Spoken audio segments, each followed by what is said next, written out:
Dans votre cerveau, vous pensez que c'est un truc qui est venu avec Moïse. Non, non, non, parce que l'Éternel a révélé à Abraham. On va le lire, vous allez le comprendre. Donc tu observeras cette loi au temps prescrit d'année en année. D'année en année, on ne peut pas me dire que ça a été aboli. Comment ça?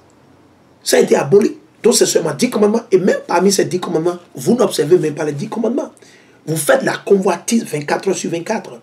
Vous convoitez 24 heures. Et vous voulez me dire que qu'est-ce que vous respectez dans les 10 commandements? Non, dans la Bible, il n'y a plus que 613 lois et commandements. Dans la Bible. Je dis plus que 613 lois et commandements. Quand Hamashiach est venu, il a encore instauré de nouvelles lois, de nouveaux commandements. Allez lire dans le Nouveau Testament. Allez lire dans le Nouveau Testament.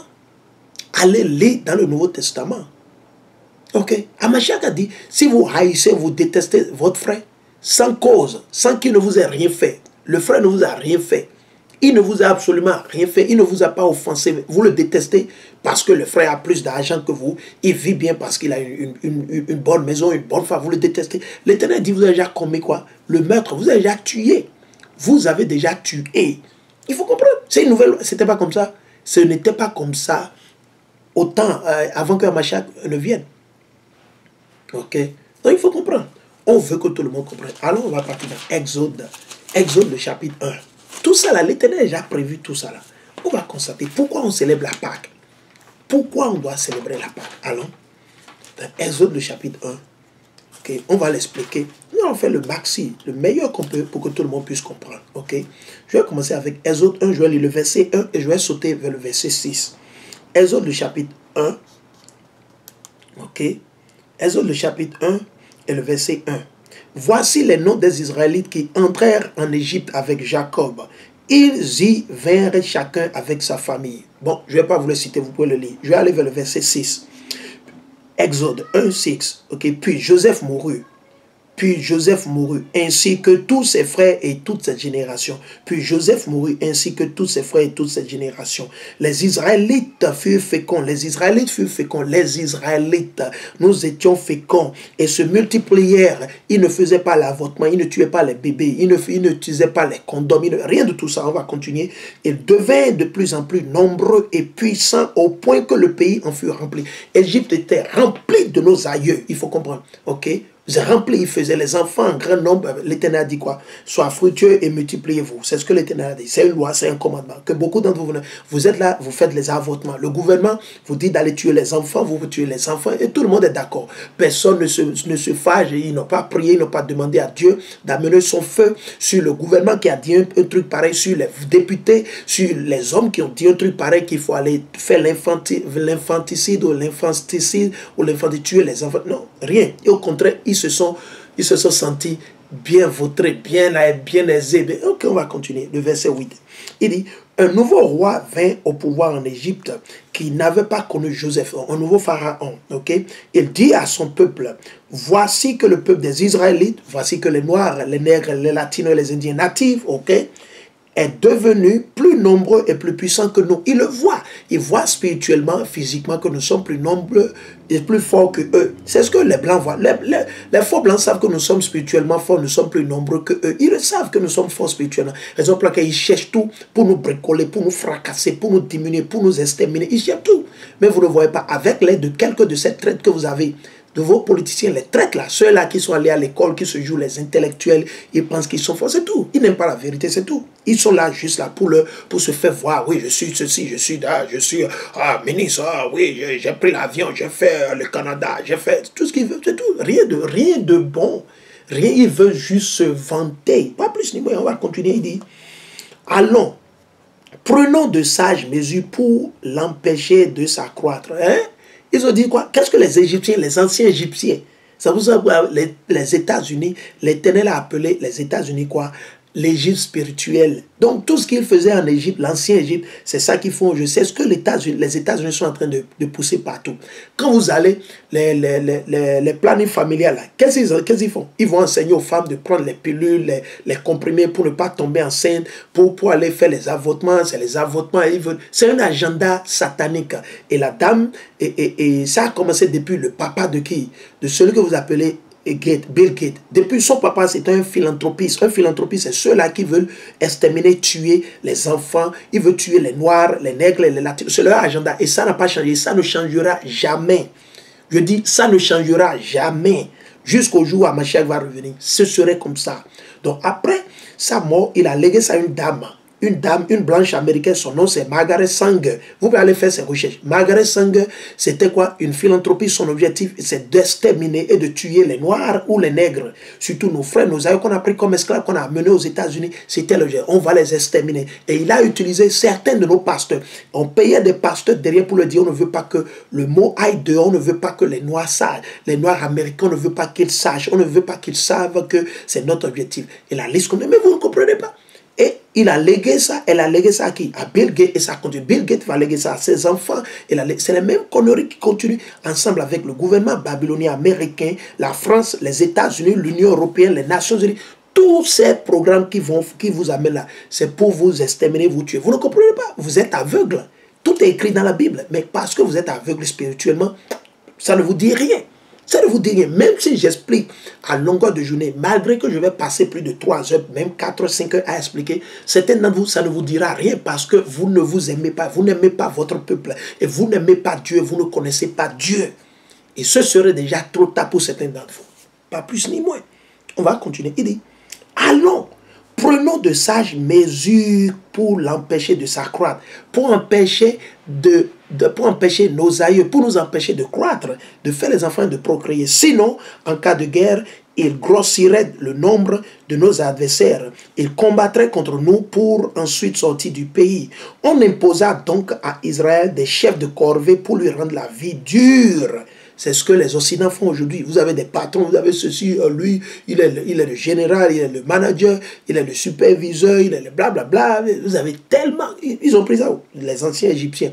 Il dit quoi? Des chefs de corvée pour lui rendre la vie dure par les travaux qu'ils exigeraient. Parce que ce sont nos aïeux qui ont construit toute l'Égypte. Les pyramides que vous voyez, ce sont nos aïeux. Raison pour laquelle les anciens Égyptiens et aujourd'hui le monde, malgré qu'ils ont l'architecture, ils ont les technologies, ils ont les logiciels d'architecture les plus sophistiqués, ils ne peuvent pas construire la pyramide. Ils ne peuvent pas. Je dis, c'est impossible, ils ne peuvent pas. On les met à défi. Ils peuvent rassembler tous les architectes. Ils ne pourront pas, ils ne peuvent plus. Parce que cette sagesse nous avait été donnée. C'était tout. C'était tout. Raison pour laquelle vous avez les meilleurs maçons au Bénin, au Togo, au Ghana, en Guinée, au Sénégal. Les meilleurs maçons. Ils n'ont pas fait de formation en France, non. Ils n'ont pas fait de formation en France. Ça vient, comment on dit, on l'a reçu de l'Éternel. On l'a reçu de l'Éternel. Les meilleurs tailleurs, les meilleurs forgerons. Ils n'ont pas été forgés, ils n'ont pas été comment on dit, entraînés en France, aux États-Unis, non.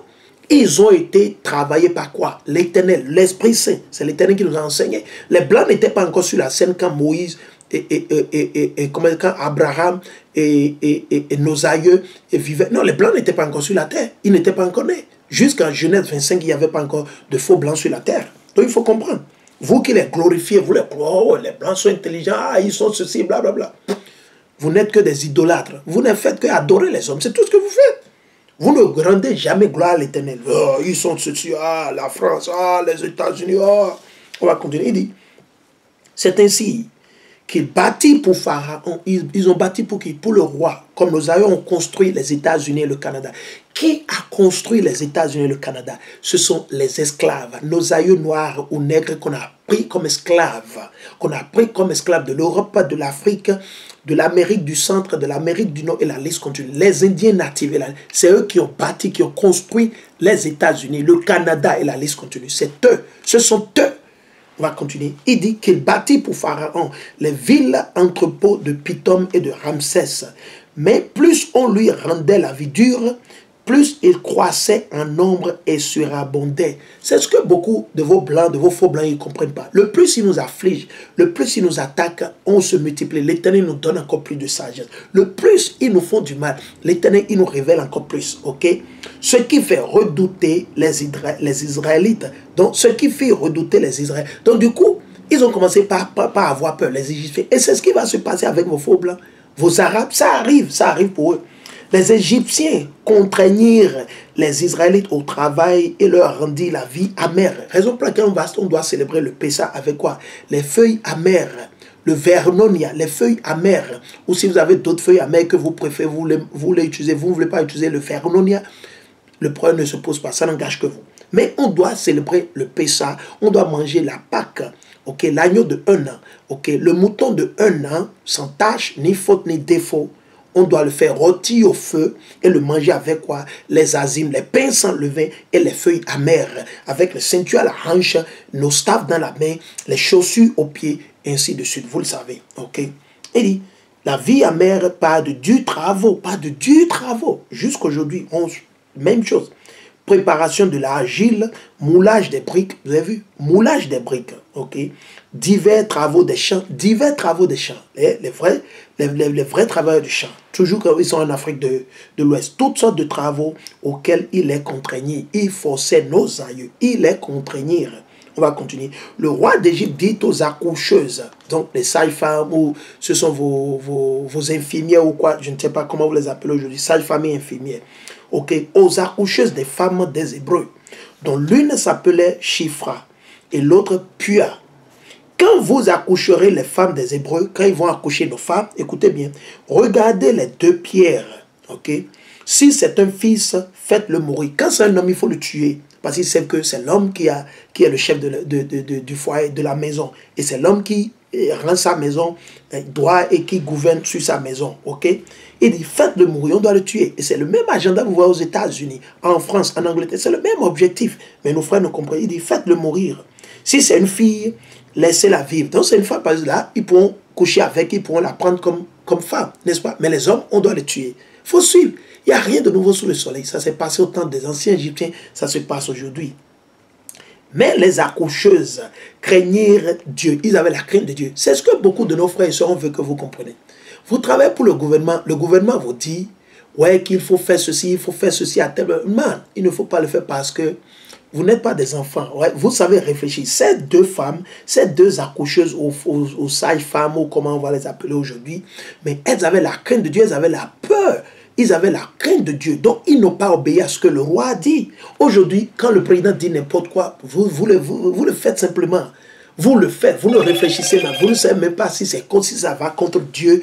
Et vous êtes là, vous dites, ouais, qu'est-ce qu'on peut, c'est la volonté de Dieu. Non, ce n'est pas la volonté de Dieu. Ce n'est pas la volonté de Dieu. Quand les gens, tout ce qui se passe, donc c'est la volonté de Dieu que vous mangez le porc. C'est la volonté de Dieu que vous allez tuer votre frère. Que vous vous transformez en hibou la nuit pour aller tuer les gens, sucer les sangs. C'est la volonté de Dieu. Ce n'est pas la volonté de Dieu. C'est la volonté du diable. Vous êtes en train de faire votre volonté, la volonté de votre père, le diable. Donc il faut comprendre. Quand vos dirigeants, vos politiciens vous disent de faire des choses qui sont contre Dieu, contre la Bible, vous devez dire non. Si c'est votre boulot qui vous l'a, vous devez quitter ce boulot, chercher d'autres boulots. L'Éternel, il va vous... Ces familles, l'Éternel les a gratifiées. C'est ce que on veut que vous compreniez. Certains vous pensez que votre boulot là, c'est la fin du monde. C'est comme si vous perdez votre boulot, c'est fini. Non, non, non, non, non, non, non, non, non, non, non.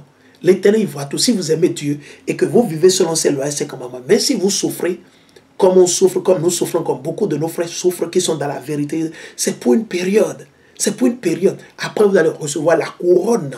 Mashiach va vous donner la couronne de vie éternelle. Vous n'allez pas périr ou vous n'irez pas dans le feu. C'est mieux de souffrir sur cette terre aujourd'hui. C'est mieux de souffrir aujourd'hui et d'aller dans le royaume de l'éternel. C'est mieux. On préfère souffrir aujourd'hui, malgré que c'est dur pour nous. Nous l'acceptons. On n'a pas le choix. Nous sommes déjà là. Donc c'est ce qu'il faut comprendre. Ce n'est pas parce que le gouvernement a dit ceci, et vous aussi bêtement, vous commencez. Non. Vous allez, vous tuez.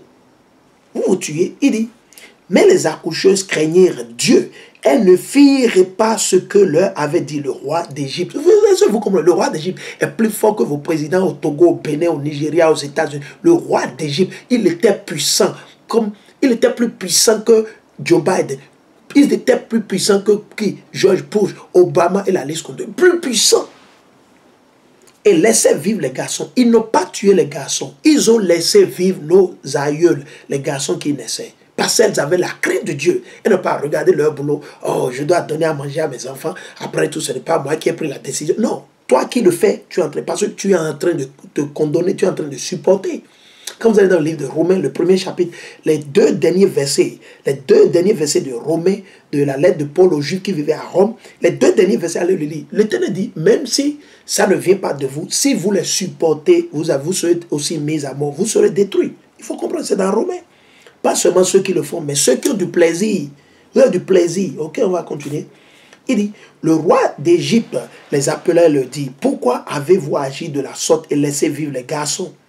Elle répondit à Pharaon, elles ont répondu au roi, les femmes des Hébreux ne sont pas comme les Égyptiennes. Nous ne sommes pas des Égyptiennes. C'est ce que beaucoup d'entre vous ne comprenez pas. Ceux qui sont en Égypte, aujourd'hui, c'est un mélange d'Arabes et des Domites ou des Saïs ou ceux-là que vous appelez les Blancs. C'est un mélange de faux Blancs, un mélange d'Arabes, un mélange peut-être de quelques Égyptiens. Mais les vrais Égyptiens aujourd'hui, ils sont au Soudan, certains sont au Kenya et la liste continue. Certains sont en Égypte, etc. Ok? On continue. Les vrais Égyptiens. Ok? Aujourd'hui, c'est tout un mélange aujourd'hui. C'est de la confusion aujourd'hui. Il dit, pourquoi avez-vous agi de la sorte et laissé vivre les garçons? Elle répondit à Pharaon, les femmes des Hébreux ne sont pas comme les Égyptiennes. Elles sont vigoureuses. Avant que la coucheuse n'arrive auprès d'elles, elles se sont délivrées. Il dit, les femmes ont déjà donné naissance à leurs enfants avant qu'on ne vienne. Dieu favorisa les accoucheuses. Qu'est-ce que l'Éternel a fait? Donc si vous faites ce que l'Éternel demande de faire, que vous ne suivez pas le chemin de ces présidents malades, sataniques, déréglés mentalement, possédés par les esprits, les démons, si vous ne les suivez pas et que vous faites la volonté de Dieu, l'Éternel va vous favoriser.